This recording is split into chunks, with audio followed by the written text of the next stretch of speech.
It all began with a question, a quiet thing, a quest for knowledge, inspiring me.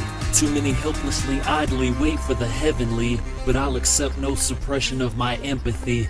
I'm here to change the world.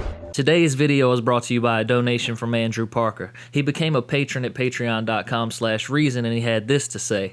I was wondering what maybe some of the top facts can be brought up when trying to explain that the Bible has already been disproven. I use various scientific facts when in a debate with someone who says the Bible is 100% real, but I can never really pick up what maybe the top 3 should be to bring up. Well, Andrew, thank you for becoming a patron. I will try to answer your inquiry to the best of my abilities. First, it is important to mention that anyone who believes that the Bible is 100% true is already accepting outright falsities and impossibilities, such as believing in a walking, talking serpent that doomed all of mankind, talking donkeys, people who live to be hundreds of years old, and stars that will fall upon the earth. Second, giving them scientific facts or reasoning with them is not going to change their mind since they have accepted a position without regard for scientific facts or reason. I believe Carl Sagan said it best when he said, "You can't convince a believer of anything, for their belief is not based on evidence, it's based on a deep-seated need to believe." However, I will answer your question anyway, and we have to look no further than the first book of the Bible.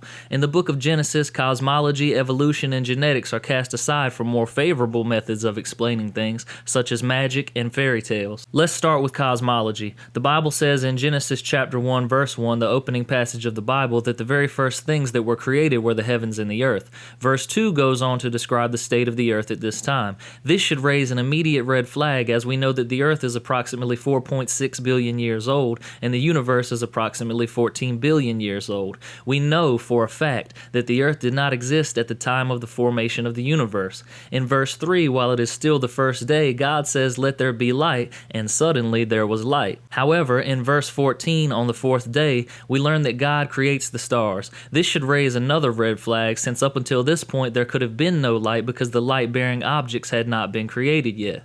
In the preceding passages, the Bible records each day as a passing of day and night, which could not have occurred if the very object that is responsible for the passage of day and night, our sun, had not been created yet. We know that this story is all wrong. The Big Bang disproves the biblical creation myth, and unlike the magical fairy tale from the Bible, we have evidence for the Big Bang. The cosmic background radiation, the red shifting of galaxies as space expands outward from a single point, the difference in elements of new stars compared with old stars, and the recent discovery of gravitational waves support the Big Bang and confirm that the universe did not begin the way the creation myth states. Evolution is another problem for the Bible. The Bible records that God formed man from the dust of the ground and breathed life into his nostrils, Genesis 2 and 7, and records that man was created separately from the animal kingdom. The Bible records that God formed the first woman from the rib of the first man, Genesis 2:21 through 22, indicating that humanity, both male and female, were created separately from the animal kingdom. Nearly every field of science, including biology, paleontology, genetics, and archaeology, refutes this creation myth and relies on evolution as a factual explanation for the diversity of life. We are not separate from the animal kingdom. Humans are apes, a fragment of the animal kingdom. The difference between the creation myth and evolution is that evolution has mountains of evidence to support its explanation for the diversity of life. Fossils are one great example of the evidence that has been obtained. We have fossils of very simple life forms that date back to 3.5 billion years ago, and as you go through the fossil record towards the present day, more groups appear. Plants, trees, flowers, animals, fish, amphibians, reptiles, and mammals all make an appearance. This sequential order of the appearance of life refutes the biblical idea that all animals were created on a single day. The fossil evidence for human evolution is even better. Humans' nearest living relative are the chimpanzees, which we split from about 5 to 7 million years ago. The fossil record from the split until now is well substantiated, and scientists have found over 20 species of human-like primates called hominins. These fossils show our lineage and how we have descended from the evolutionary tree of life. Fossils are not the only evidence. There are ring species, the universal genetic code, and other genetic commonalities, and the observed evolution of bacteria in the lab. As Richard Dawkins said, only a small fraction of corpses fossilize, and we are lucky to have as many intermediate fossils as we do. We could have easily had no fossils at all, and yet still the evidence for evolution from other sources such as molecular genetics and geographical distribution would be overwhelmingly strong. Genetics and DNA also prove the creation myth false. The Bible would have us believe that humanity survived 2 genetic bottlenecks, Adam and Eve and Noah's Ark, which is scientifically impossible. A genetic bottleneck is a sharp reduction in the size of a population population, which decreases genetic diversity and will eventually lead to extinction if the bottleneck is severe enough. If you sequence the DNA of people living all over the world, you can count the differences between each person's DNA. These differences in people's DNA showed the genetic variation of humanity. You can use this count of differences in DNA to calculate the smallest number of people that would have been needed to generate that amount of genetic diversity. The minimum number of people is the number that the population cannot fall under if it is going to recover from the genetic bottleneck. Any number less than this number will result in extinction. When you sequence our DNA and run this calculation, the results say that the human population has never fallen below 10,000.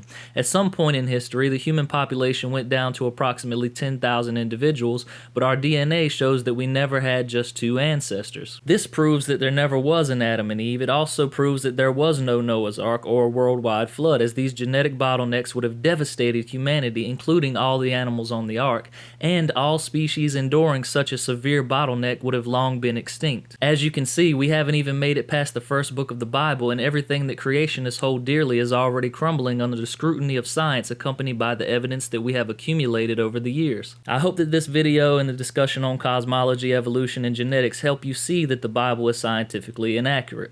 I would also hope that it would help you to help other people, specifically creationists, see that the Bible is scientifically inaccurate and change their positions. However, we both know better. I would like to end this video on an anonymous quote. Suppose that every memory, written word, and piece of technology on Earth was destroyed all at once, leaving humanity to start completely from scratch. Everything we have come to know about science would eventually be discovered again. Given a few thousand years, people would figure out chemistry and rediscover all of the same elements we know about now. People would once again understand biology, including its evolutionary origins. People would eventually see the motions of other galaxies in the sky and work out the details of the Big Bang. This is the glorious part about science. It can and would all be replicated. I can assure you, however, that your story about a talking snake would be gone forever. Thank you for watching. I'd like to give a special shout out to all my supporters over at patreon.com/reason. If you have a burning question that you'd like me to do a video on, you can send a donation to aeolisttheatheist@gmail.com. I hope that you all have a great day, and may reason forever outweigh religious stupidity. Peace.